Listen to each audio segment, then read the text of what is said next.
It's 4 p.m. I will call this meeting of the Executive Committee to order.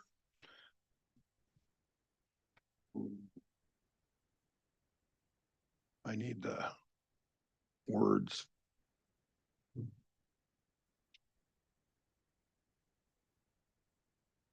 We are all here. This agenda was posted in the office of the county clerk on the 15th day of June, 2026.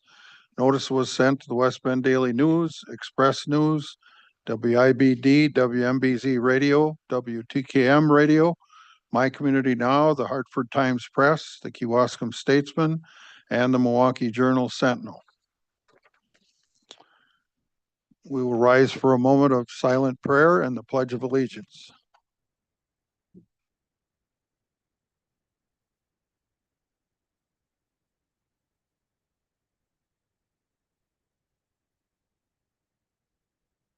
I pledge allegiance to the flag of the United States of America and to the republic for which it stands, one nation, under God, indivisible, with liberty and justice for all.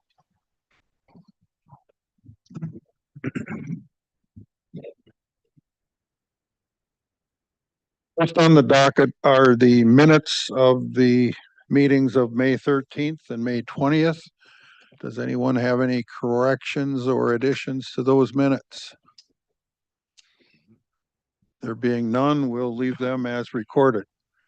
Our first item is 3A, which is a request for additional strategic priority funding not to exceed $15,000 for outside counsel to finalize the UWM Washington County sale. We have some comments from our legal counsel. Yes, and thank you very much for the opportunity to address the committee this afternoon. I've come today to ask for some additional funding for legal fees. We have retained the services of Kramer Multoff to assist us in drafting documents to effectuate the sale of the UWM WC campus to the Ozaki Christian School, Faith Ridge. And at this point, we're moving into the next phase of documents we need drafted. They drafted the sale agreement, which has been signed. We started that project back in August of last year. The fees up to this point have been about $15,000. We're now getting into the point where we're going to need them to draft potentially another contract with OCS and also the part of the deal that conveys the green space to the Cedar Lake Conservation Foundation. So I'm anticipating that we're going to ring up probably a very similar amount of fees. So I'm asking the committee to essentially approve that. My budget every year, we have about a $5,000 pot that the county board gives my office for outside legal fees, but we've had some big projects, as you know, this being one of them. And I would anticipate that we're going to have to pay a few more dollars before this is all said and done. So I'm asking for that. I think we just need a consensus this evening from the committee because strategic priority funds are generally nothing we need a resolution for or a formal transfer for.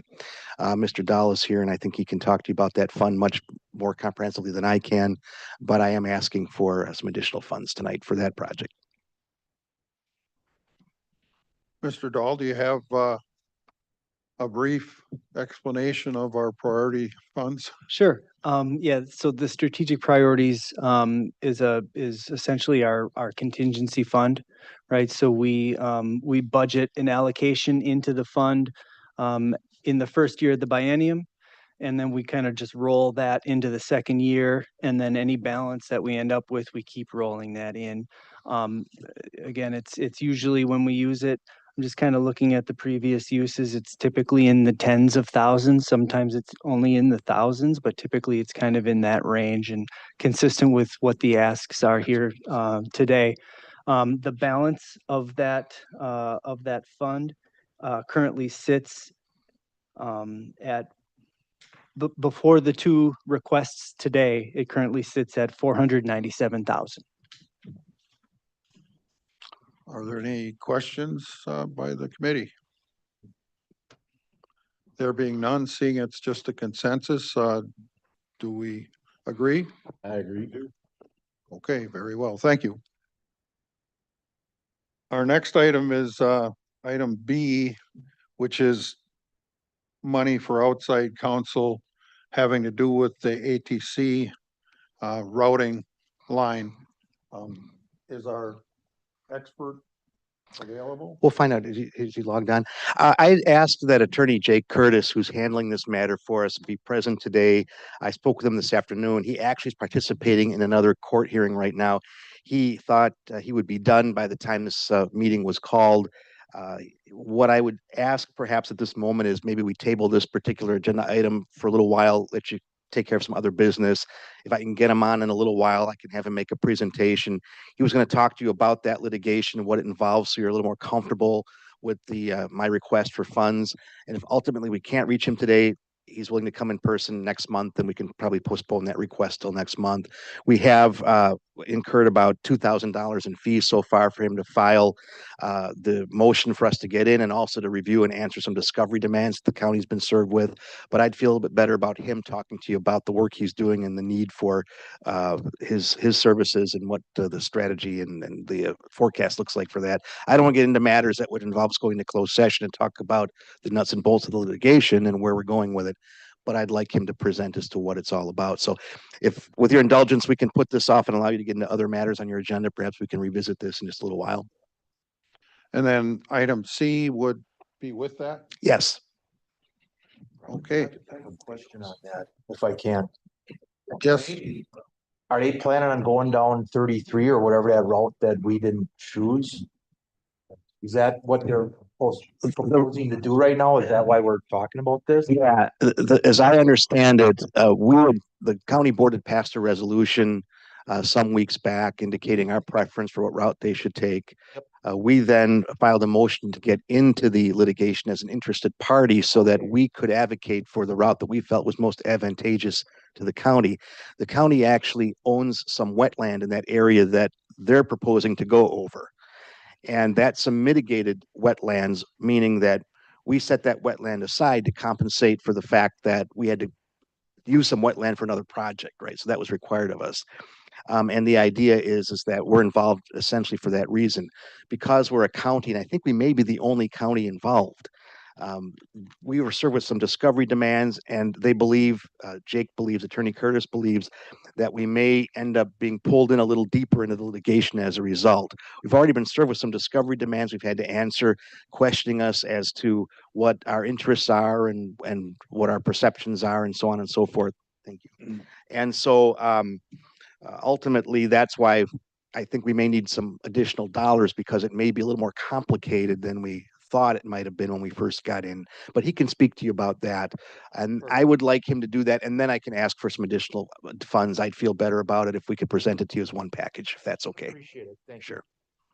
So if the committee has no objections, we'll proceed that way. Sounds good. Yes.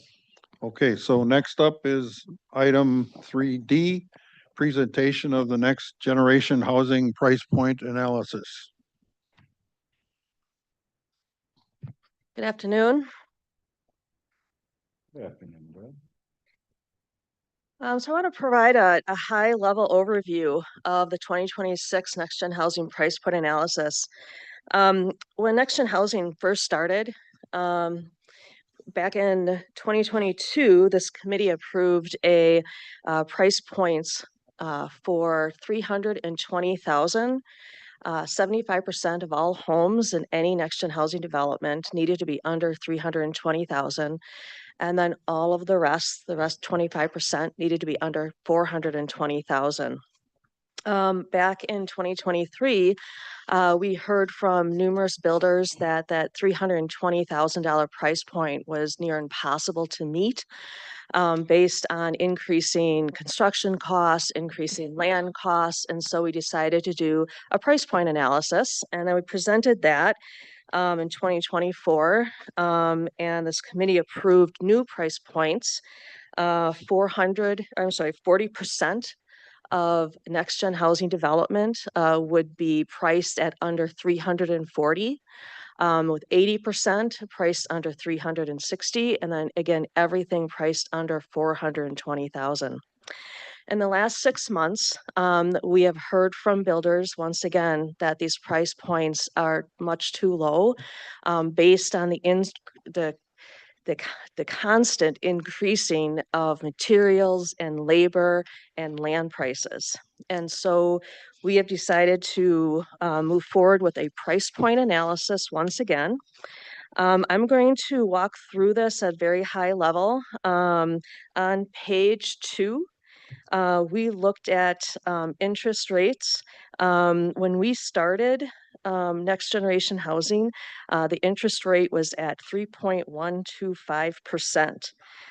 This was back in October of 2021. The rates have somewhat leveled off. Back in April, we were at 6.33% for a 30-year fixed mortgage. If you move on to page 3, we also worked with Forte Bank to determine the purchasing price of a home based on household income. Keep in mind, when we started Next Gen Housing in 2021, that $320,000 Next Gen home, it could be purchased with a household income of $77,000. And that, again, that's 3.125%. That same home now requires an income of $95,000. We talked with Tom Hosted at the Hartford Area Development Corp, just making sure that we knew that the current typical employee wage for manufacturing was determined to be around $20 to $25 per hour. So that is steady since the last price point analysis that we did.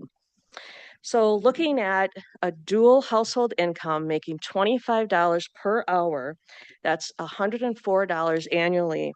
They can afford a home that would have to be under $350,000. That is 30% of their household income, which is really a guideline by HUD with the ratio of income to the loan. Moving on to page 4. We looked at the current median household income for Washington County. And this is 2024. It's a 5-year estimate. That is at $96,359, which could afford about a $325,000 home at that 30% household income. Moving on to page 5. We looked at the median sale price of homes in Washington County. According to the Wisconsin Realtors Association, 2025 median sale price was $385,000. So with a median household income of $96,000, they could not afford the median home sale price in Washington County right now. On page 6, I want to briefly talk about the Tracy Cross studies. So we've completed a series of studies with Tracy Cross, just looking at the market, the home market in Washington County. The first one was with the city of Hartford in 2022, and that really showed a split at about the $350,000 home value mark. So the demand for homes was under that 350,000, but the homes that were being built in Washington County at the time were mainly over 350,000, and that really shows that disconnect between the demand and what was being supplied by the builders in Washington County. We did an additional study with the village of Germantown in 24, and then we completed another study with the city of West Bend in 25 that continues to show that there is a disconnect between the demand based on income and what the residents of the county can afford and what's being built in the county. Overall, the Tracy Cross studies identified rising costs of land, development, materials, and labor as a primary causes of the disparities in supply and demand. And that was highlighted in all 3 of their reports. In the West Bend study, they also looked at the absorption rate. They identified that for Washington County as a whole, every year for the next 5 years, 425 new homes, owner occupied homes can be absorbed. So that's over 2,000 homes can be absorbed and that have a demand for them over the next 5 years. I want to move forward to page 10. We looked at the price per acre of land, and that has increased 7% since we did the last analysis a couple of years ago. Moving forward to page 11.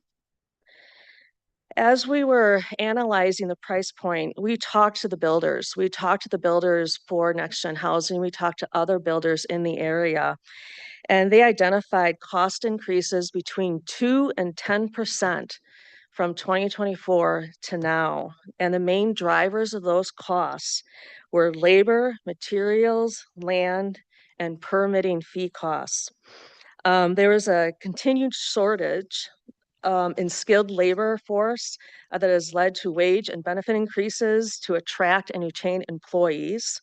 One builder shared notices from their vendors detailing material costs increases of between 3 and 14% beginning in 2026. And then another builder specifically talked about the rising costs of land and infrastructure improvements. We had one builder that wanted to compare the pre-2021 where we started with Next Generation Housing to where we are now.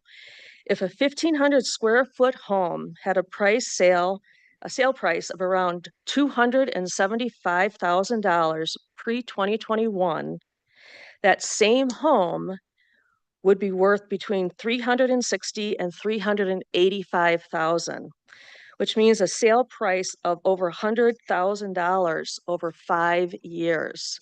So it is definitely a dramatic increase in the home construction and labor and land contributing to that dramatic increase. Lastly, I want to highlight page 13. We also looked at national data. The National Association of Home Builders reports that the national average increase of 5.9% for construction costs per square foot from 2022 to 2024. This actually equates to about $20,000, $20,060 to be exact, of an increase, that 5.9%, in a $340,000 home, which is the lowest price point. So just based on even the national data, we're looking at almost 6% increases. So this was a very quick high-level review of the price point analysis. This does not include recommendations in itself. We have a separate agenda item for that. So if you have any questions on the price point analysis, I'd be happy to answer them. Questions, gentlemen?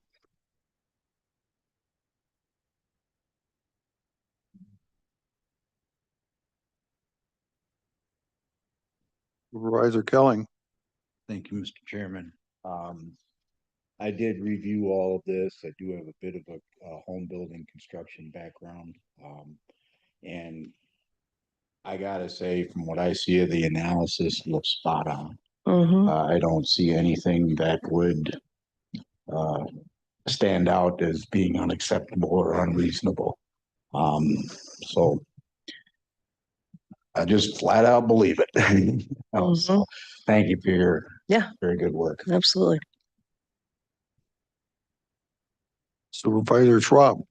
Thank you for the report. Like Supervisor Kelling, yeah, it looks like all the facts are in order and that's all as it should be. Wouldn't expect anything less. Thank you. Okay. As we're looking at the workforce housing,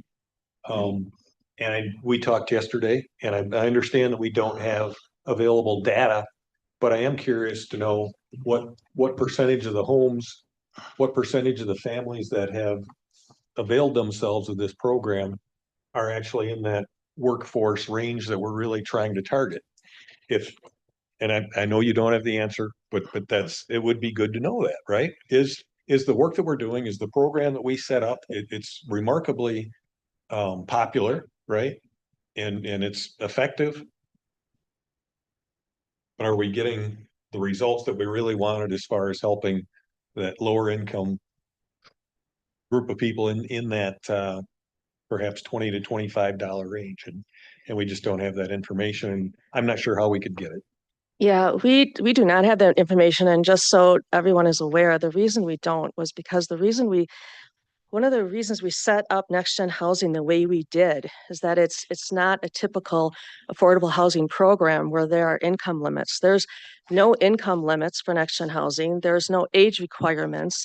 There's no HUD eligibility requirements for Next Gen Housing. We wanted it to be open to anyone because even though those individuals that would purchase a Next Gen Housing may be above that income bracket or that not part of that next generation, they may be moving from a long-term home that they've had for 30 years and raised their children, and now they want to downsize into a next gen home, a smaller home on a smaller lot. That just opens churn in the market, and so families that are building their family and want more room have availability for those types of homes.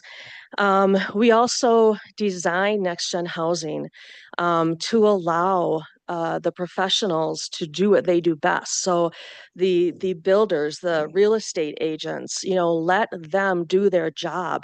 We are here just to provide them with an incentive to help develop Next Gen Housing within those price points, but we do not regulate, other than a couple of key requirements, we do not regulate exactly how they market or who the eligible homeowner is selected. That selection process, we don't regulate that. We don't work with the lenders to make sure that they're within any kind of income requirements. So no, we want to make sure that the market is doing what the market needs to do, and we are just helping that process and creating homes to be available for those income levels. So no, we do not have income information on the home buyers, but I will tell you that we have visited almost every single, we meaning mainly the county executive, has visited every home in Next Gen Housing, or just about every family in Next Gen Housing. And there has been story after story that, the development of these Next Gen homes has really made an opportunity for them to achieve the American dream. So. Supervisor Schwab. Good. Going through my notes, I may have a couple more items as well. On page 10, it should be noted that it's pointed out that land costs plays a large part in the total cost of a new home. Absolutely, that is absolutely true. But as we look at the cost of that home, that is also something that owner takes advantage of as they go to resale, whether it's 5, 6, 10 years down the road. So are the costs going up? Yeah. But those costs accrue to the benefit of the owner in the long term as well. They do.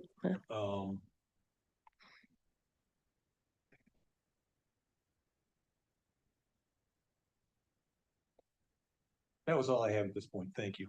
Okay. Anyone else? Supervisor Kelling. Couple of things. We want to be careful. We don't want to say lower income because 104,000 happens to be my home. And quite honestly, that's about the median. So I say it rather jokingly because I don't want people to believe that this is somehow a subsidy or low income housing. It is absolutely not. These are working class people, working class families with multiple jobs and certainly an asset to our community. So I think that's very important to point out here. And circumstantially, I can say this, I have not met nearly as many of the people as the executive has, but I can say of the ones that I've met, they were husband and wife, working class families that, dual income, probably maybe mine or maybe a little bit more income brackets. And Also, when you figure in, a lot of them are also part of the Heartland Homestead, which, you Mhm. know, are joining our community, working for the Humane Society and several of our nonprofits. I think that the program has definitely gone to the people that I believe we're trying to target. I know it might be circumstantial, but at every corner, these are the people that I've met, and I haven't met otherwise. So I would have to believe that we are on track.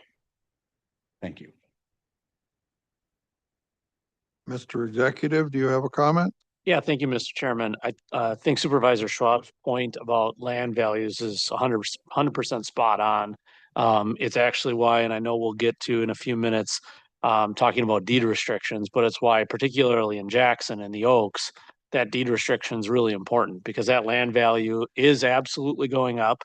And without the deed restriction, you would create the possibility of buying, selling and flipping it and then pocketing that equity. And there absolutely is equity growth on day one, but especially in year five.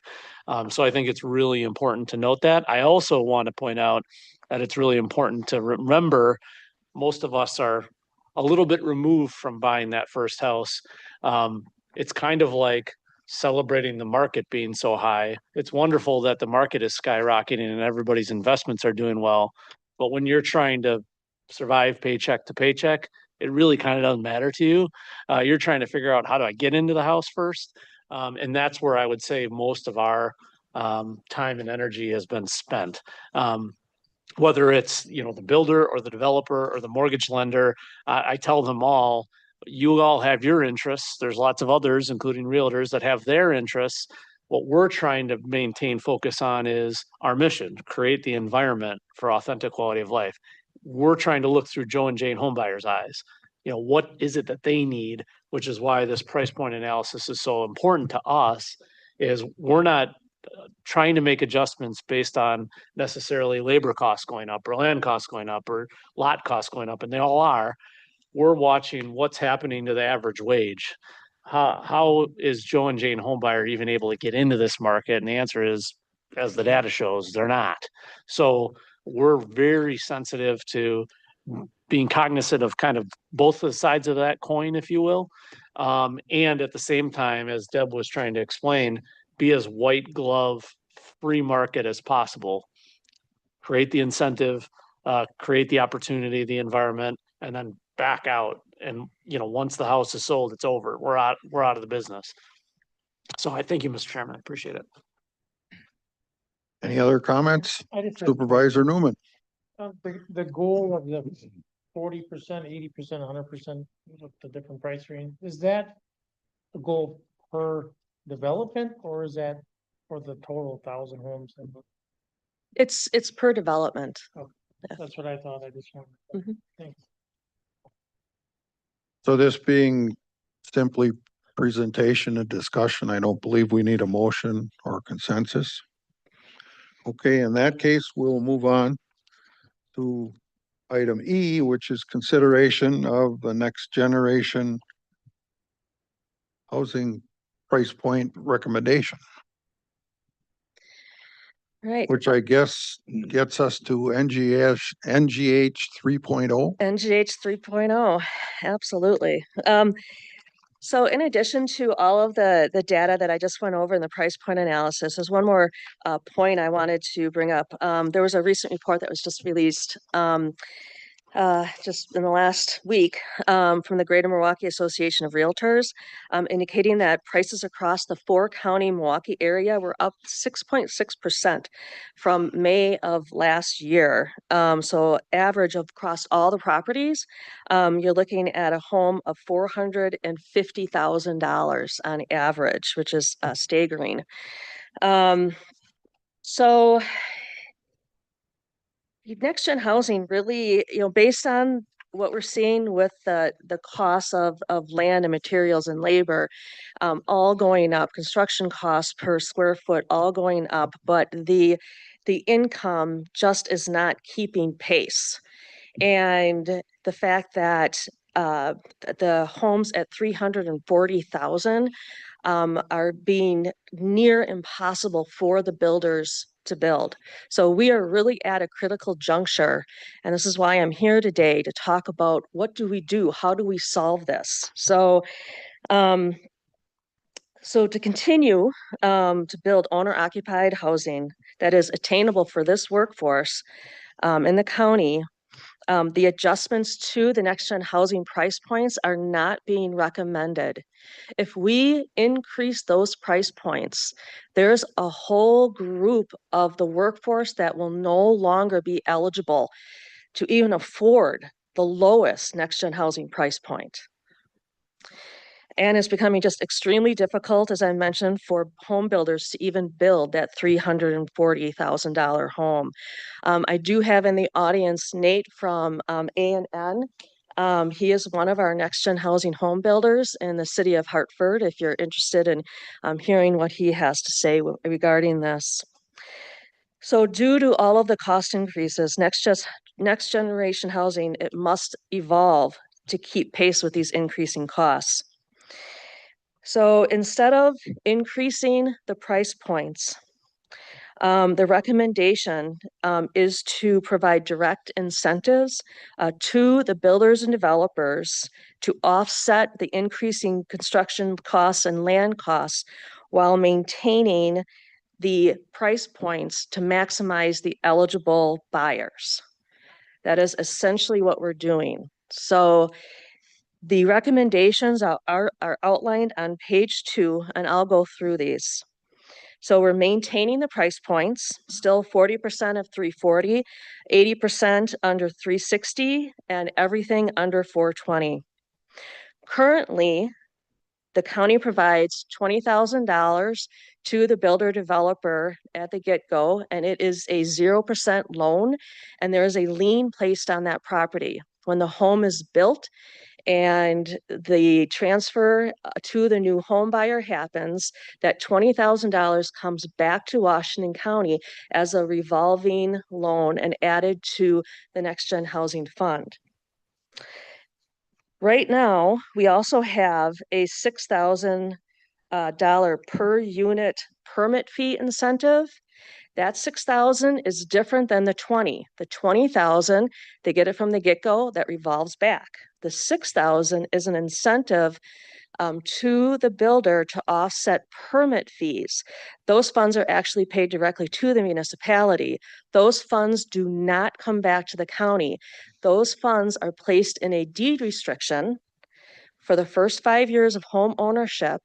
And again, one of the goals of Next Gen Housing is to build community and to have the home buyers engaged in their community by living in the community, raising a family. So the first 5 years of home ownership, that deed restriction is in place, and that home buyer earns that $6,000 over that first 5 years. If they sell their home, they can sell it for fair market value, and then they return those funds if they sell it in those first 5 years. So it's basically a straight amortization, 20% every year for 5 years.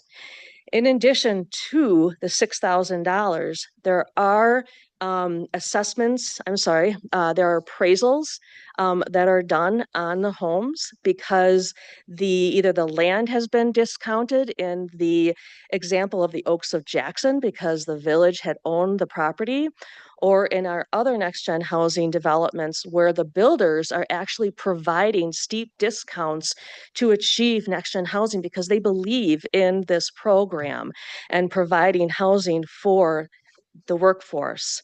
So we do an appraisal. It's $1,200 per appraisal to determine what the difference is between the sale price, that $340,000, and the actual fair market value. And sometimes that gap for a new home can be upwards of $30,000, $40,000. When the county executive is talking about immediate equity in the home, that's what he's talking about. That gap between the sale price and the fair market value, that total amount is in the deed restriction. And the home buyer earns that 20% every year for 5 years. After 5 years, the deed restriction goes away. If they sell their home, they can sell it for fair market value, and then those funds are just returned back to the county. That's how it works right now. So what we're proposing is that we would eliminate that $6,000 permit fee. We would eliminate the $20,000 loan that we currently have, and instead provide a $25,000 per unit incentive directly to the builders and developers. It will not revolve back to the county. This 25,000 would be placed in that deed restriction. So that $25,000 would be earned by that first home buyer over the first 5 years of home ownership, earning that 20% every year for 5 years. And again, if they sell it for fair market value, and then they just return that amount to the county. And then for lots, how this would work is that these recommendations would apply to all new next-gen housing developments and existing developments that have not yet been provided a discount on land. So we've always talked about next-gen housing providing 0% loan as an incentive or a discount on land. So the homes in the Oaks of Jackson were provided that discount on land, so this would not apply. And any lots that have not yet been started in next-gen housing developments, this would apply. So for instance, in Partridge Hollow development with A&N is working on, they have next-gen housing homes that have a $20,000 lien because they were provided those funds upfront, that 0% loan. What we would do is we would satisfy that lien, and then we would place the 20,000 into the deed restriction where the $6,000 was already going to be placed. So it would be a $26,000 deed restriction that those home buyers then would earn. 26 or 25? The existing developments would be 26. For new developments, it would be 25. Another change, I mentioned this before, that we hire an appraiser to do at $1,200 an appraisal, to do an appraisal to determine that sale price to fair market value. We would no longer be doing that. We know that we have provided an incentive of $25,000. The deed restriction would automatically be a $25,000 deed restriction. If a developer or builder can justify that they have provided discounts to the home buyer, then we would hire the appraiser at their cost, and we would get an appraisal done, and then that deed restriction would include those discounts provided by the builder along with our 25,000. So you're probably wondering, because these funds are not going to be revolved back but placed in a deed restriction, how many homes can we get for what funds we have? So on the third page, I outline that. So we currently, as of June 2nd, we have about $4.5 million in the Next Gen Housing Fund. When funds are returned to the county, and that includes all of the current developments that we have now, it includes the TID paying back on the 48 units at Regal Place. It includes the interest on the TID to pay back the county at that 4%. The funds anticipated to revolve back are 2.2 million. So that totals 6.7 million of available funds. Now, these funds are not all available right now. We have to wait for those funds to return. And if you recall, the TID on Kewaskum and Regal Place goes out to 2045. But I wanted to do very simple math just to get an idea of the fact that 6.7 million would provide funding eventually for 268 units with that $25,000 incentive. Question? Go ahead. How many in the, forget what we're calling it, the corridor, how many anticipated units was there? Yep. So we're anticipating about 200. We are only done with, well, we haven't finalized, but we are in the process of finalizing the concept plans for phase 1. And I anticipate convening the task force again later this summer to work on phase 2. So that 200 home is an idea about, yeah. But that's the total. Yeah, corridor. it's a guesstimate. That's a total West Lake corridor. Also, A&N you mentioned was building, Partridge Hollow, I believe. Mhm. How many homes are planned there? That is 15 homes. Okay. It's important to note that the corridor project, because that's county land, the way this is laid out would not be eligible for these funds. In other words, in Jackson, we have the land, which provided an incentive, and we provided a loan with the 20,000. In this case, in the case of the corridor, we'd provide the land and potentially a loan, but not this program, not a deed restriction, which is we wouldn't double the incentives is what I'm saying.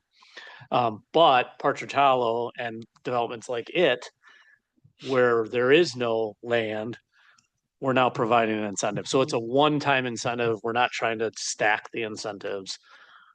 Does So that make sense? And It makes sense. Go ahead. it gives me another question. So in the case of the corridor where it's county lands, how is that gonna be laid out to the home buyer? I mean, we have to develop the land. Obviously, there's gonna be costs involved in that.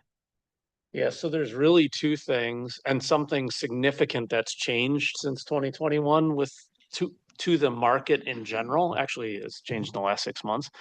So the corridor plan, the land will help us. There's really three things that drive these housing costs. It's lots, labor, and land. That's it. We can't touch labor. There's nothing we can do about that. We have a lot of impact on lots, and we can, in the case of corridor, impact land. TIF districts have been introduced. Residential TIF is a new law that was passed by the Republican legislature and signed by the governor. That allows you to start addressing lot costs. So the question for what incentive out of those three things, which one or two can we leverage incentives of some variety for? Lot cost is going to be the primary, but in the case of our county land, we also have the land as an incentive. So we're going to have to figure out what is the right combination to hit the price points we want to hit. And are those price points 340 or are they something lower than 340? But when we're talking about the private sector developers participating with us, it's a different ballgame. Mhm. Because you go back to those three lots, labor, and land, right? There's nothing they can do about lot costs. 70 grand to put all the utilities and infrastructure in. Land costs, they're paying fair market value for land, and labor costs are labor costs. So either we step in and provide some kind of incentive to hold it down, or nothing happens. And we're talking about $420,000+ homes. Correct in remembering that basically we would be the developer of the corridor? Of the corridor, well, I know it's kind of we were in Jackson. We're trying to set it up so we're not here, but we don't know how that's gonna work yet. okay, and then actually that starts to make a little bit more sense. Yeah. I mean, I realize there's a lot of unanswered questions there, but it does make sense that you don't wanna give this incentive for that when you have other ways to fund it. Right. So, and that actually probably stretches this program out a little bit further than I See, thought. It does. Significantly. Instead It of the does, yeah. 368, conceivably, Yeah, it could be 468. absolutely. If there's discounts on Precisely. land, yeah. Precisely our goal. Mhm. So it's not necessarily, this is all we can do, no, Right. there's actually quite a bit more than I thought, so, very good. Supervisor Newman, you had a comment? Comment or question, so I've got a lot of concerns about the county subsidizing homes. And I feel that this is treading that line. I guess I'd like for a little more explanation to convince me that that's not what this is. I'd like to know how we become whole, especially when executive was saying we own the land. I mean, just help me understand this, because I brought this up last year already, that I don't feel that county owned taxpayer land should be given to individuals to benefit individuals versus, like, what I mean, making the county whole in this process. And the second part of that is help me understand how this is earned back, especially this new program. How is it returned to us as the county as a whole? Well, currently, the 20,000 is returned. The proposal that we're making is that the 25,000 is not returned, but is earned by the home buyer by living in the home for 5 years. I mean, this all started Primary residence. as a primary residence, owner occupied. This all really started from a series of discussions in the city of Hartford of how do they attract and keep their workforce? Because study after study has proven that if the workforce can't find housing where they work, and they have to find housing outside the county, they were more likely get a different job to live where their children go to school, where they attend church, where they live their life. So this is not just about housing, it's about attracting and retaining workforce. So purely living in the house for 5 years, that's it. They earn Correct. $25,000. So So it's similar to a program in the state of Florida that started about the same time we started Next Generation Housing.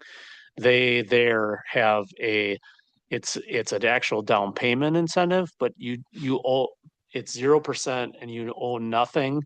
As long as you stay there 5 years, it's completely forgiven.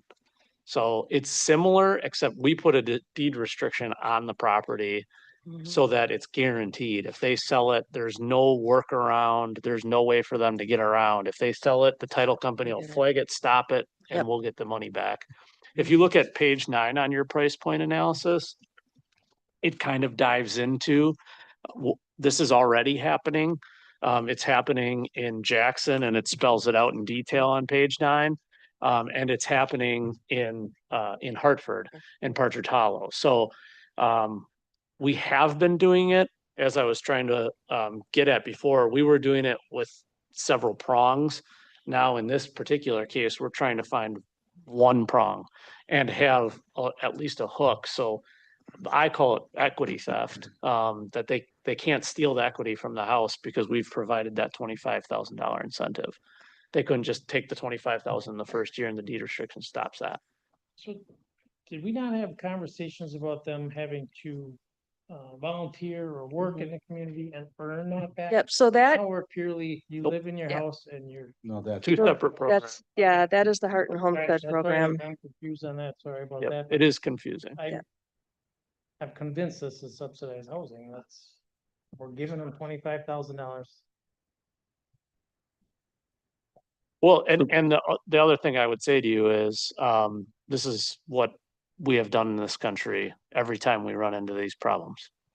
This is what the GI Bill is. If you have a Fannie Mae and a Freddie Mac back mortgage, you have a subsidized house. Mhm. All the land that was developed in this county back in the 1860s, that's all the same exact model. They're all, we've called it different things, we've modeled it different ways, but it always comes back to this type of an incentive, and you have to do something. You have to live in it, you have to farm the land, you have to pay back your mortgage.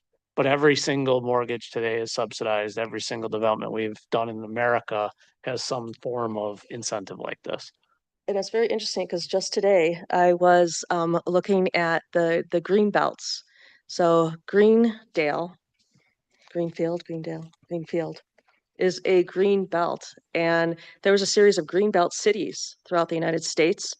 And those were fully funded by the US government. And now those homes are, you can't, buy them fast enough. The sales go very quickly. They're in high demand and they're worth a lot of money, a lot of equity building. Well, and the other thing, and it's why I mentioned the residential TIF, that's really important to know, is basically every development that we've seen that has a residential component in Washington County in the last 10 years has even more subsidy. We just don't call it that. So the district, Trails Edge, even the Jackson development with next to the Village Hall, the Hartford development downtown, they all use TID. TID's used to pay for the infrastructure. It's 1000% a subsidy if you want to call it that. But the reality is there are incentives that these projects don't happen if you don't do it. And now residential TID will be something that's all kinds of new, and there are no requirements for this type of restriction. There's no earn back at all. You could buy that house and sell it the next year and walk away with equity. Even after paying back the deed restriction.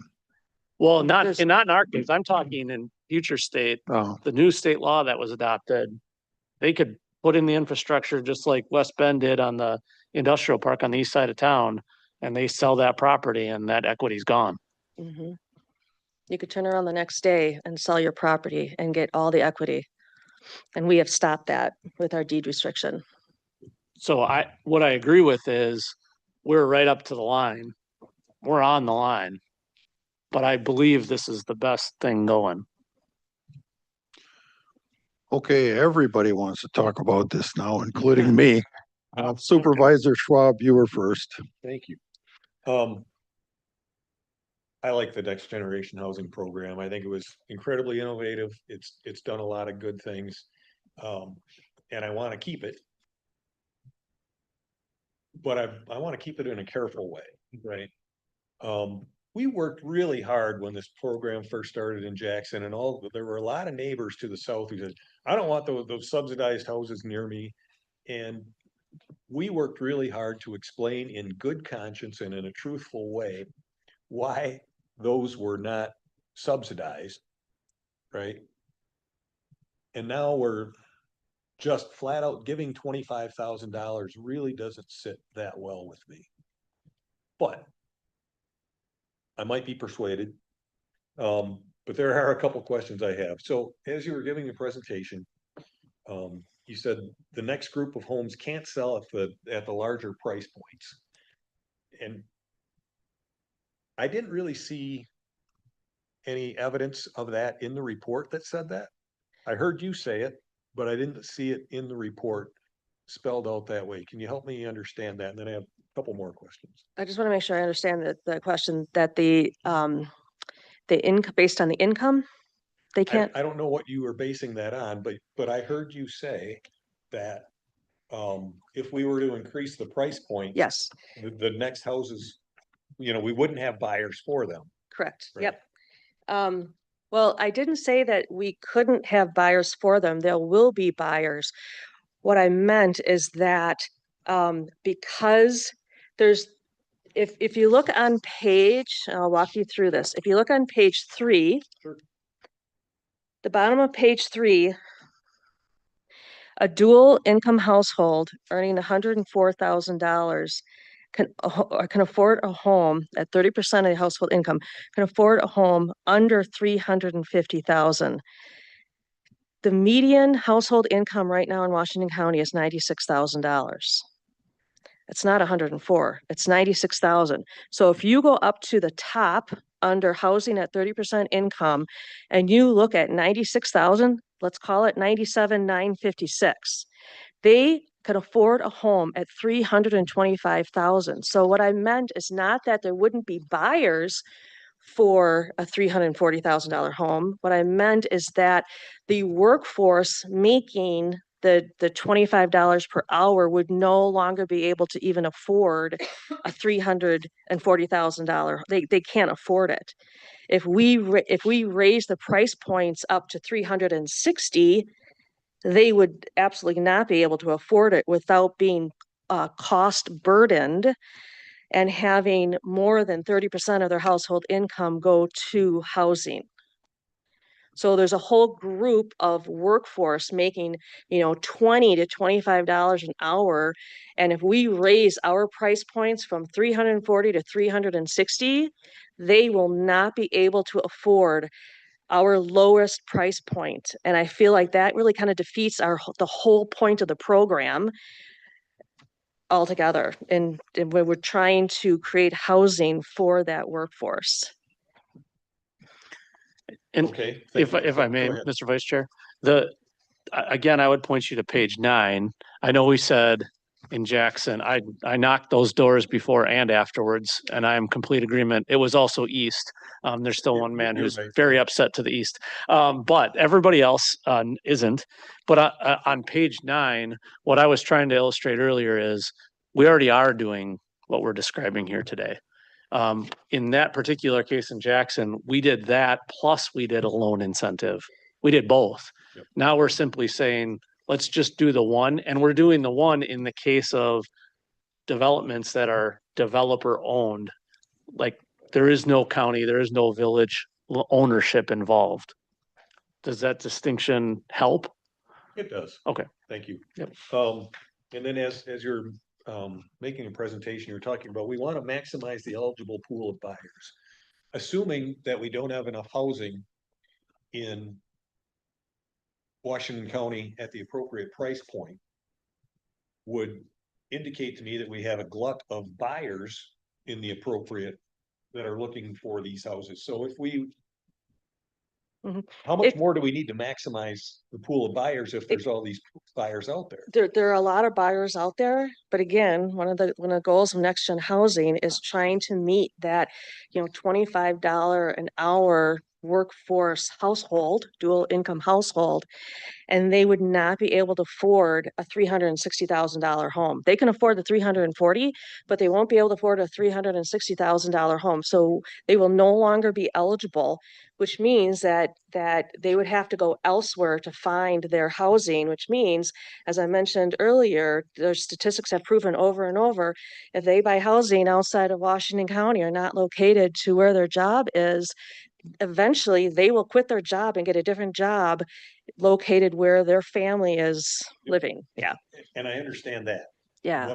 What I'm trying to back into then is, if we were to raise to the 360 price point, are there still enough people available to that would snap up those houses? Yeah, the demand is high.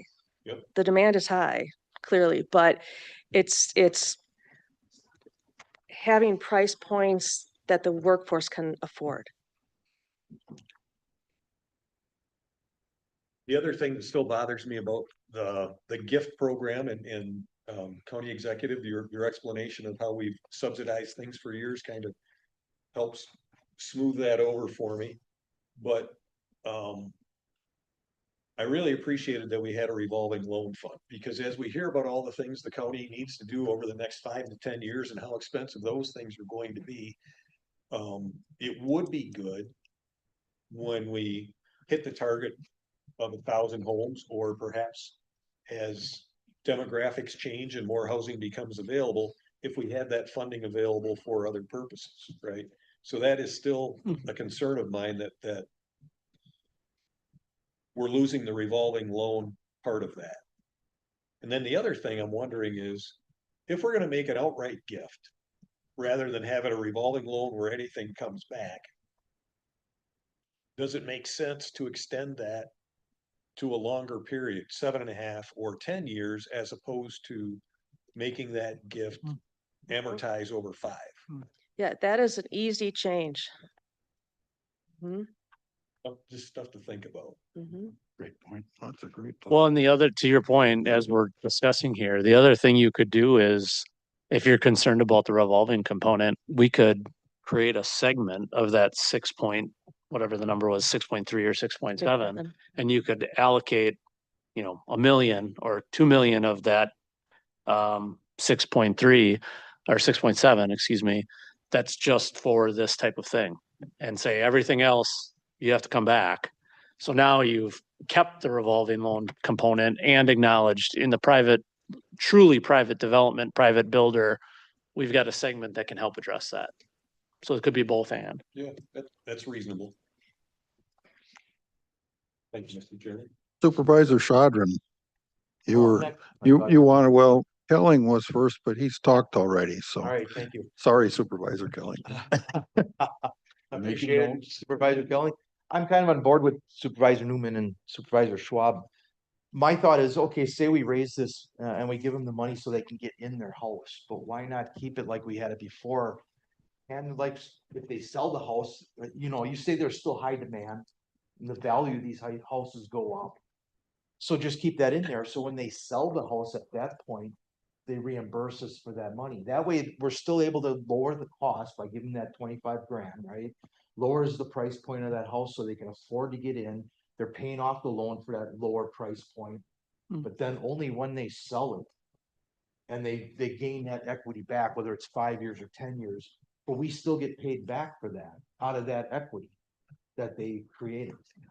They'll still get the money that they invested. So what you're I don't- saying is a permanent deed restriction. Well, yeah, I suppose. Yeah, I mean, that's what you're saying. Or part I'm of not arguing, I'm just, Or, yeah, I guess that's one idea, or maybe not full, but say they earn part of that back, but some of it still comes back.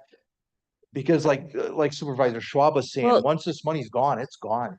You know, and then how do we continue this program if we're out of money? The Right. one concern I have with that scenario is the fact that since this is in a deed restriction currently, it would be very different from the scenario that you were talking about. It's a restricted deed restriction over just so many years versus what you're saying is that those funds, it's like a permanent deed restriction getting paid back when you sell the house. That would actually interfere potentially with that loan to value ratio and lender underwriting. And that is something that we would really have to do a deep dive in to make sure that whatever decisions are made here, that isn't going to impact that for home buyers. I do not have that answer off the top Sure. of my head for that, but anytime you add something to a mortgage that has to get paid back in the end, then that will impact that loan to value ratio for home buyers. Right. I mean, I understand that, but like I said, it would still make us whole. And it would still allow for them to get in. I mean, it should. what if it doesn't work in the mortgage environment? It's not a real idea. Yeah, I guess if we could pursue that. But That helps. what, yeah, I see our You got my treasurer back points. there nodding. And I see a banker behind Aaron. He's not nodding. also a politician. Enough said. Write that down. Um, You can go in a minute. I share the same concerns. You know, the revolving loan fund is great. We can keep it going. Hopefully we can get to 1,000 homes. And when you talked to us about this yesterday, Ms. Silsky, I didn't catch the whole drift. So, and now it's subsidized, but what the county executive said about we had the land in Jackson and we have the land here, it's a whole different animal. So I agree with Supervisor Schwab that it's getting more palatable. I think if we extended that term to 8 years or something like that, make them have to stick around longer to get the 25,000. You know, hopefully they put down roots in the community like the whole program has been designed to do. And maybe we need to rethink this and bring it back next month with a few tweaks. But I think we can get there, barring what Supervisor Killing has to say. Got notes. And you know, I don't do notes. So go ahead. Thank you, Mr. Chairman. I really appreciate this opportunity and I'm gonna speak to a lot of the concerns here. And if I go off on it, I'm not correct, please jump in and Okay. correct me on it. But I think I got a pretty good handle. Okay, for some of the concerns, and I share some of them, if you're just looking at the surface, I might hate to see county land being just given away to single individuals and stuff like that. But that's not exactly what's happening here. There's kind of a three-pronged approach to this whole thing that we're kind of not looking at the other side of the ledger. Part of that is that there's a significant property tax benefit that comes from all these houses built. Mhm. That means the county is going to get a lot more money out of it. Absolutely. The other part is that the county land is returned to the tax rolls. We all agree that the county land's been, for me, kind of a sore subject. We got all this land that's doing nothing that could actually be converted to work. And probably the biggest of the three legs is workforce development. Now, we can sell all these houses. We could sell them at 450 and they'd probably be all bought. There's plenty of buyers. But that's not what we're trying to do here. We're trying to get people who work for the prices that our employers are paying currently, which is $20 to $25 an hour. We're trying to get those people to move here, take those jobs, which then leads to sales tax revenue.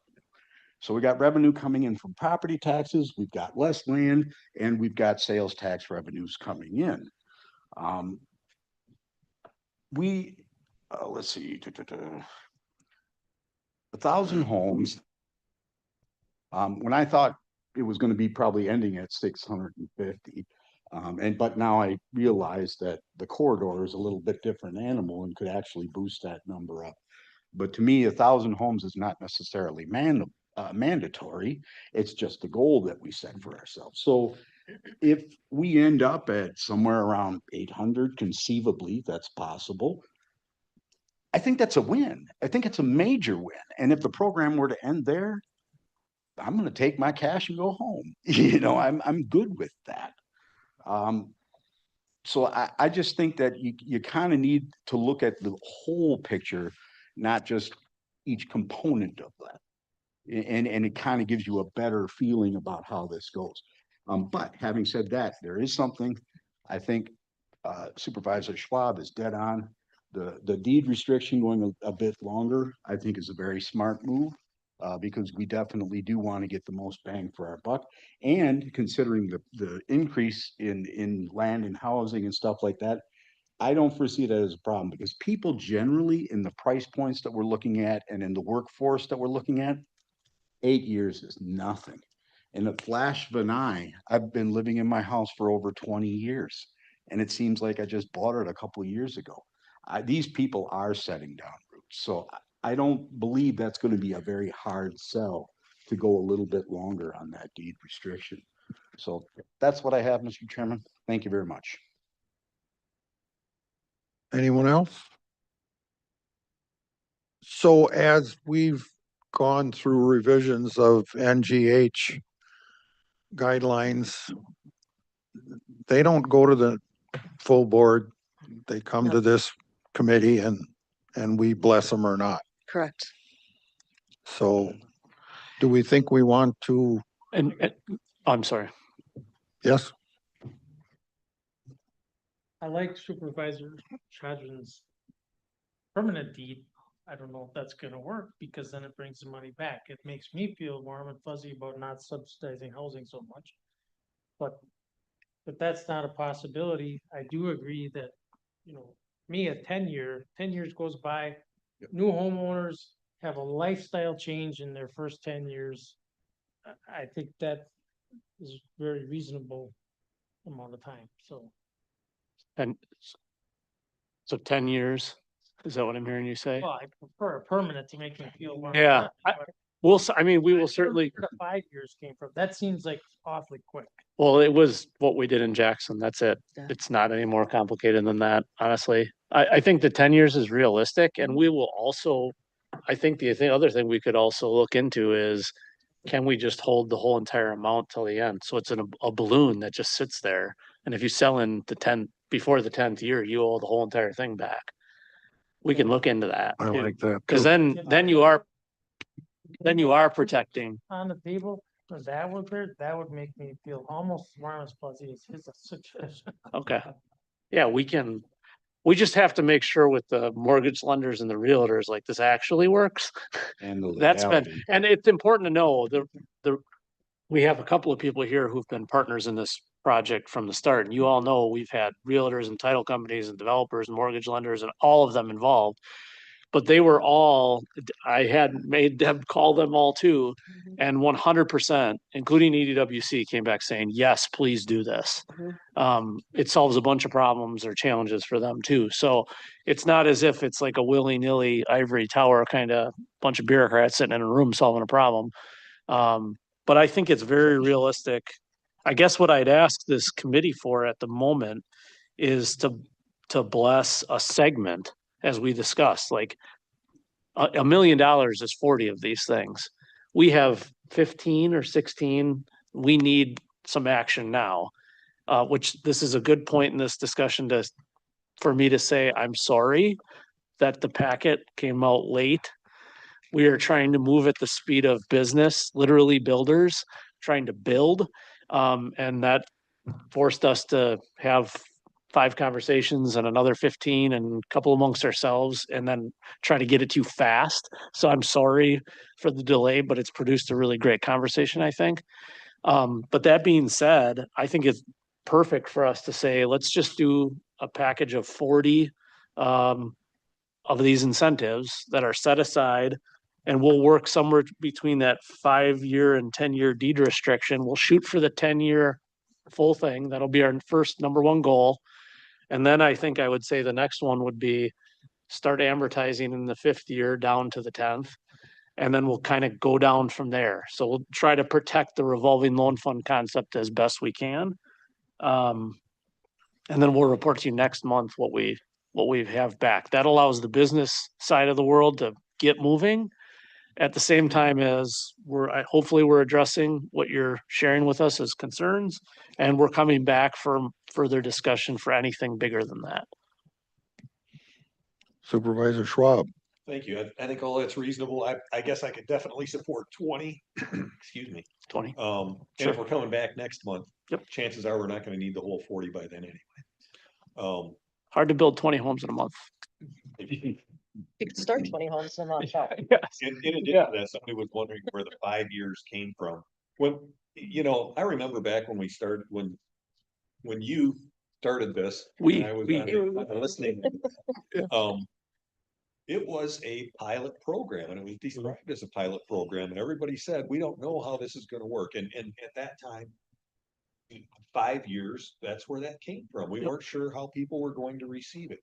Now we know how well it's been received. Now we know how successful it's been. Now we know the track record the program has had. And I think we can get away with 10 years and not harm the program. Right? I think so. And so I think we're in good shape and thank you for bringing this forward this evening.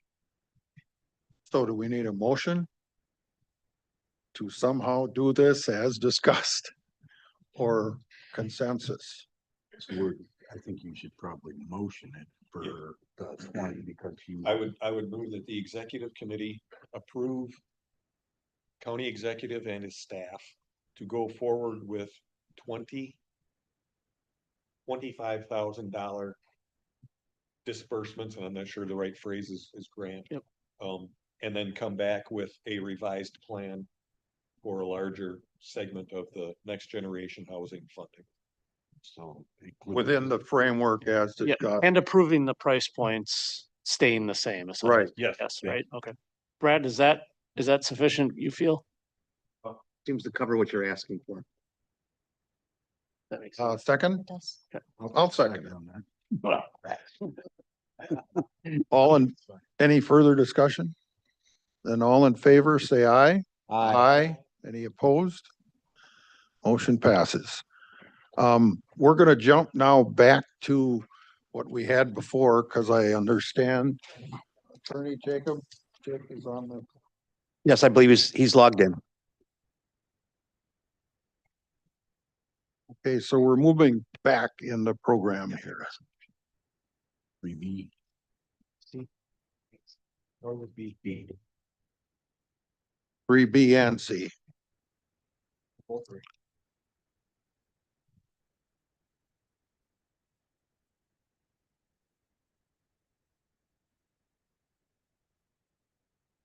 There we go. We see him. Yep. Hey, can you hear us okay?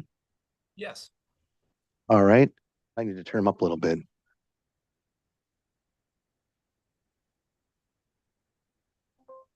How about now? You guys hear Can me? you say something for us? We want to make sure we can hear you. Yeah, I have my volume up. There we go. Good. Can you, everybody hear okay? All right. Um, so joining us now is attorney Jacob Curtis. Jake is representing the county in regard to the, I guess for lack of a better term, litigation that we're involved in with the data center development up in Port Washington and the county's interest therein. And I asked Attorney Curtis to join us this afternoon just to give you a very brief sort of overview of what we're involved in and where we think it might be going. This is not a closed session item, so we're not going to get into strategies and things of that nature that he might want to talk to us about that would be confidential, but more along the lines of just kind of telling you where we're at and where we're headed.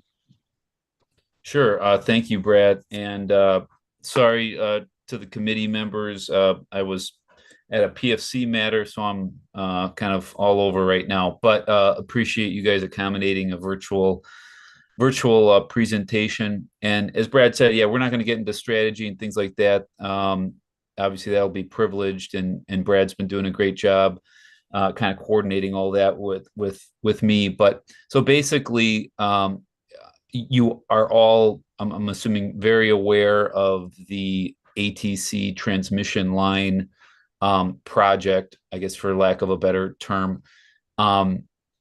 It obviously has some relationship to the data center that's going up in Port Washington, but from the county standpoint, we're very much focused on the placement of the transmission line. And I think that's an important point. I understand that the county passed, I believe, 2 resolutions, and I thought they were very well done in the sense that obviously there's a lot of politics involved in this and people supporting the data center, not supporting the data center, but really the county's position, I think, was laid out well in the resolutions that kind of whatever happens with the data center is really separate from the placement of the transmission lines. And I'm not an expert on kind of how those lines are developed, but I've certainly familiarized myself with this project, and I think it's fair to say there's really 3 lines, and if anybody's interested in this information, there's some pretty useful maps that detail where the current transmission line is, and then the preferred route, and that's the language that's really used in this matter. So ATC has a preferred route. There's a preferred alternate route.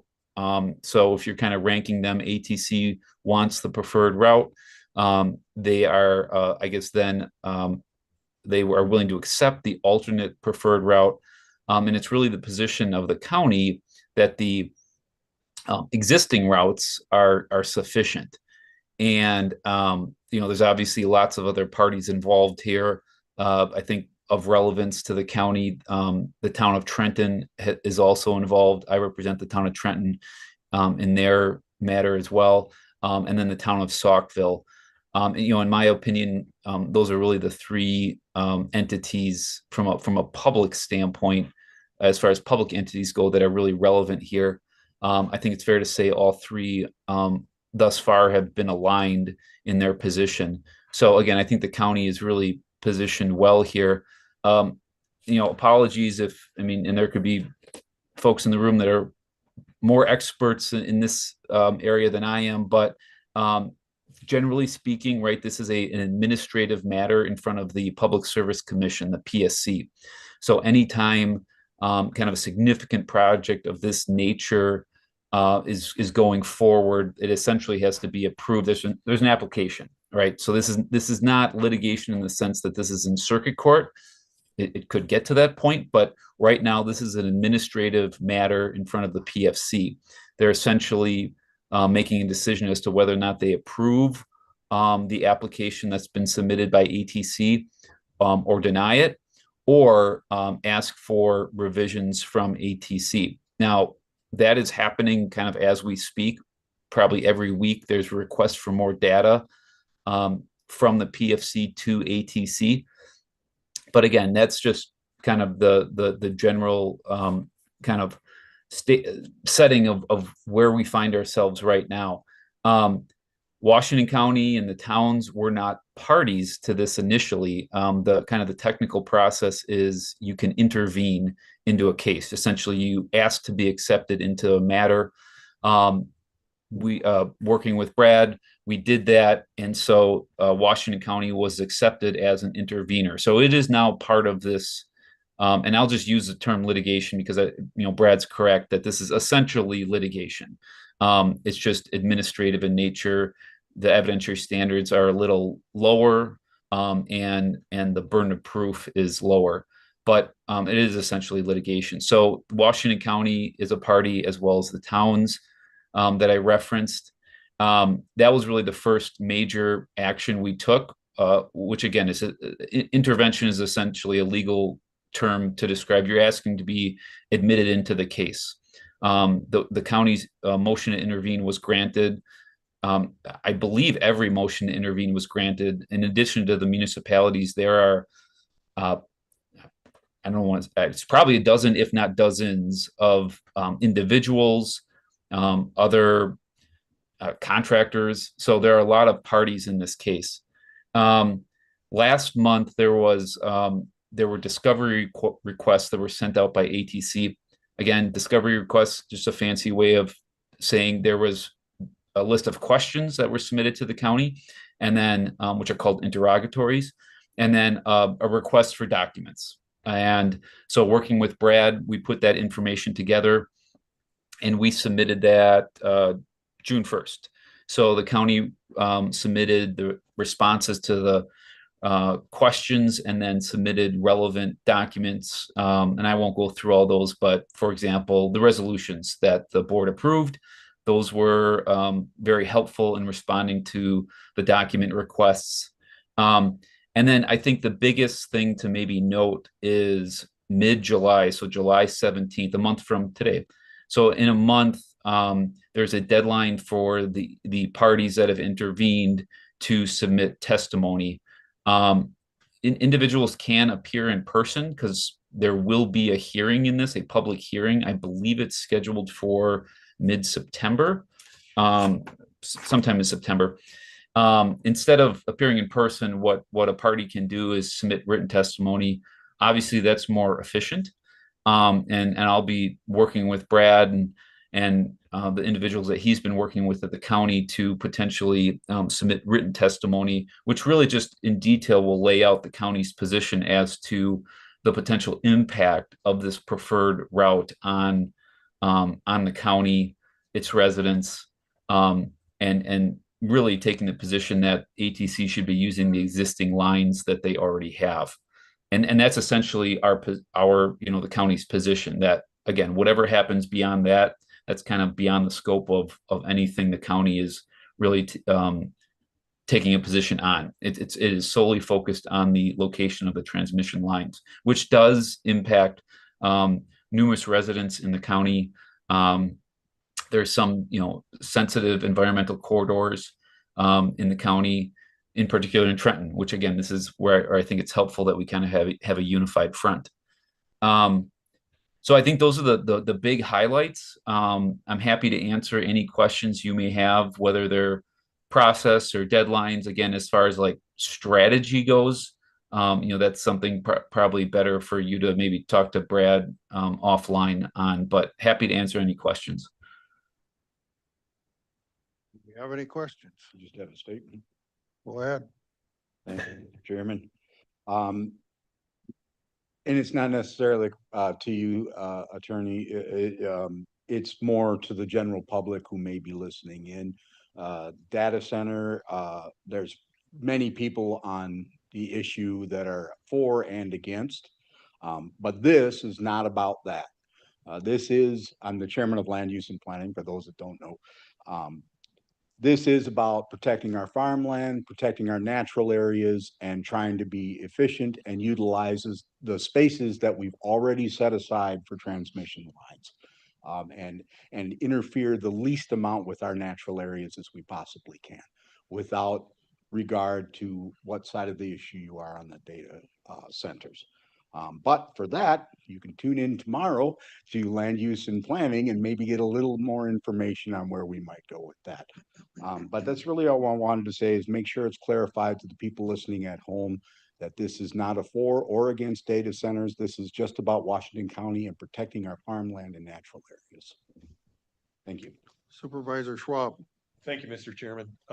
In that regard as well, Attorney Curtis, if you could clarify something, I believe I heard you say that we would like ATC to use existing lines. It's my understanding that the existing lines are not robust enough, but we would want ATC to use the existing routes through the county, the existing corridor. That may be a minor distinction, but I think it would be very difficult for us to request that they use the existing lines. We can request that they reuse the existing corridors. Does that make sense? Yes, and I think that that's actually a really important distinction. So, I mean, one of the issues that the PSC is going to have to address at the hearing is, I think, exactly your point. Yes, there are the existing lines, and then there is the corridor in which additional lines presumably could be placed. And again, I'm not claiming to be an expert in, public utility. So whether or not the current lines that exist in the current corridor could handle that capacity. Again, I think that's one of the issues that will be probably vigorously debated at the hearing. And I think the two comments that were just made are a great summary of essentially kind of what the county's position is here, is that kind of however that shakes out, right? Whether the PSC determines that ATC must use the existing corridor and add additional capacity, right? I think that's all for that hearing and then the ultimate determination on the application.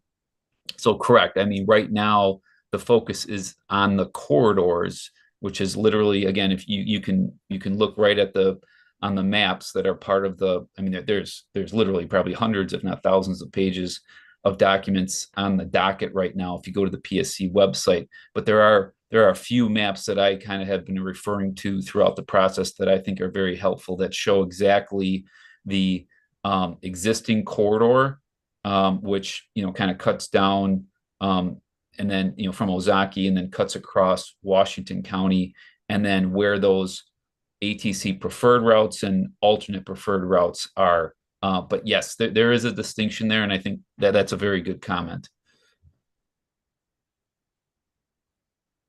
Anyone else? Good. Well, thank you for providing some input today. I believe I recall you were a county board supervisor yourself in Ozaki County in the past. I didn't have to handle anything like this. This is obviously a big matter that both counties are dealing with. And again, I think that Washington County has, I think, staked out a very reasonable position here in the resolutions that you passed late last year.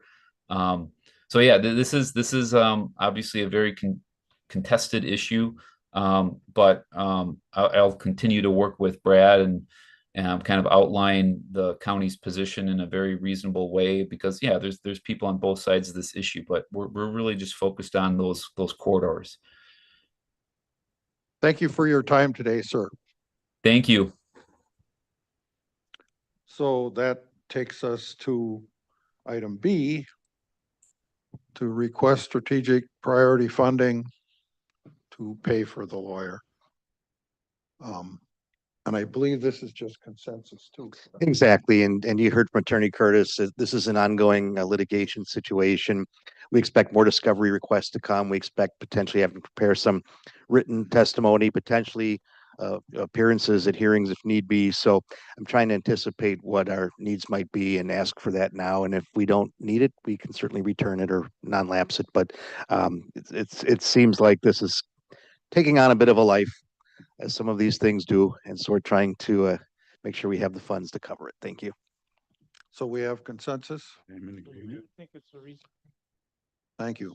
Thank you very much. Does anybody beside me want a brief recess? Oh, man. Somebody wants to keep going. Okay, then we'll move on. Item F, I believe we're gonna put off till next month. Is that correct? Yes, that is correct. Thank you. So that takes us to item G, which is 2026 resolution consideration of general fund transfer for next generation housing for the Washington County redevelopment corridor. Yep, So- so this resolution is request for $250,000, a general fund transfer to help pay for the numerous design and engineering consultants that we've been using, not only for the phase one of the Washington County redevelopment corridor, but as I mentioned earlier in the meeting, we'll be reconvening the task force to look at the phase two of the redevelopment corridor, and that would cover costs for that as well. And I know that Mr. Dahl was going to add something on the general fund transfer. Yes, thank you for the reminder on that. I just kind of wanted to just point out that there are deferred capital projects at the UWMWC building that will total approximately 280,000.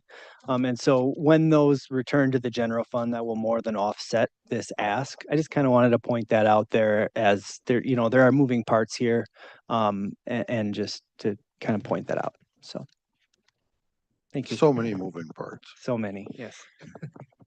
Any questions or comments?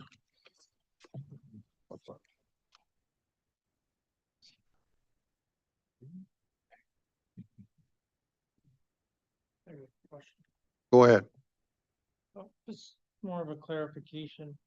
The phase two is the Creek Road and Rolfs. I'm sorry. The phase two that you're talking about or referring to is the Creek Road site, Rolfs Avenue and Fair Park? That is correct. Yeah, it's on the map. It's all of those areas that are highlighted in yellow. That is the phase two of the county redevelopment corridor. So these funds would also, one of the things that is on the next on the agenda is for a phase two environmental site assessment for the south site, public agency site. And their $8,000 is the match for those SRC funds. And that would also come out of this 250,000.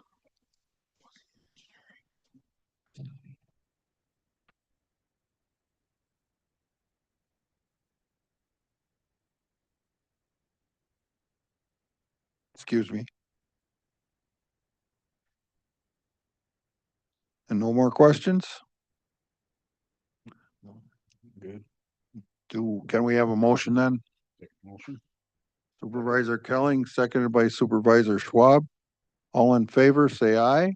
Aye. Any opposed? Okay, and I've been reminded that moving F to next month requires a motion. So I would entertain such a motion. Supervisor Shadran, It's a postpone. You want a motion? Motion to postpone. Supervisor Shadran, and seconded by Supervisor Schwab.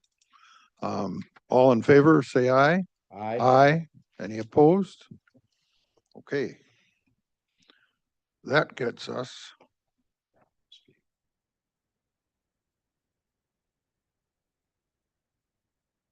to the Brownfields Assessment Fund request, which Ms. Silsky just alluded to. So community development has had a few staffing changes in the last few months. I just wanted to introduce George Frisch. He's the community development planner. He replaced Adam Christensen, and he's going to be assisting with our Brownfields program. So I'm actually going to turn it over to him. Good afternoon. Good. I'm here today to present the funding request for 333 East Washington Street, also known as the south side of the Washington County Redevelopment Corridor. And this is a 22-acre parcel owned by Washington County, planned for redevelopment as part of the Next Gen Housing Program. So this request is for an amount not exceeding $40,000, with the total allotted amounting to no more than $32,000. Previous phase one ESA was already completed for the site, which found certain RECs or recognized environmental conditions. This is a phase 2 ESA, which would just focus on those REC areas and do soil sampling. So with that being said, I'd open it up to you for discussion. I will add that this came to the site redevelopment committee, I believe last week, and it was unanimously approved. So, any questions or comments? There being none, I look for a motion. Motion by Supervisor Newman, second by Supervisor Schwab. Any further discussion? All in favor, say aye. Aye. Any opposed? It passes unanimously. And next up is the similar site in Hartford. Thank you. Yeah, the next request is from the Shower Arts Center, and it's a funding request for the former WB Place Tannery in Hartford. And they're requesting a total of $38,100 from the Brownfield Assessment Fund, with the total allotted amounting to $30,480 once the 20% match from Showers returned to the budget. And this funding is, this request is for reimbursement for services already performed by Stantec due to the time sensitivity of the project. And the request is for a phase 1 environmental site assessment, as well as a hazardous building materials survey. Like I said, both have already been performed. Getting a little bit into the background of the site, the Hartford Tannery, it's located in Hartford at 368 West Sumner Street. And actually this site has been a key priority for the SRP since the beginning of the program, for a couple of reasons. It has a very historic tannery use dating back over 100 years. Additionally, it's in close proximity to downtown Hartford, and it's adjacent to the Rubicon River and the Rubicon River Trail, which actually cuts through the parcel. So with that in mind, the SRC met on May 28th and recommended approval of this funding request. And one final note with this, Shower Arts Center is the interested party. They're hoping to expand their business, but they do not currently own the parcel yet. So with that, I'll turn it over to you. Yeah, it's common to do due diligence before you buy a property. But I have a question now. If they've done the preliminary, did they find? So we can expect a phase 2 to follow? Being a tannery, I would imagine they found some things. I'll actually turn it over to Deb for that, sorry. I have actually not seen the final report for the phase 1 ESA, but just because of the long past uses as a tannery, I would anticipate that there would be a request for a phase 2, and that would come before the SRC and to this committee. Thank you. Any questions or discussion? Then I entertain a motion. Supervisor Newman, Supervisor Kelling, second. All in favor, say aye. Aye. Any opposed? Motion passes unanimously. Thank you. Thank you. Our next meeting will be July 15th, 2026 at 4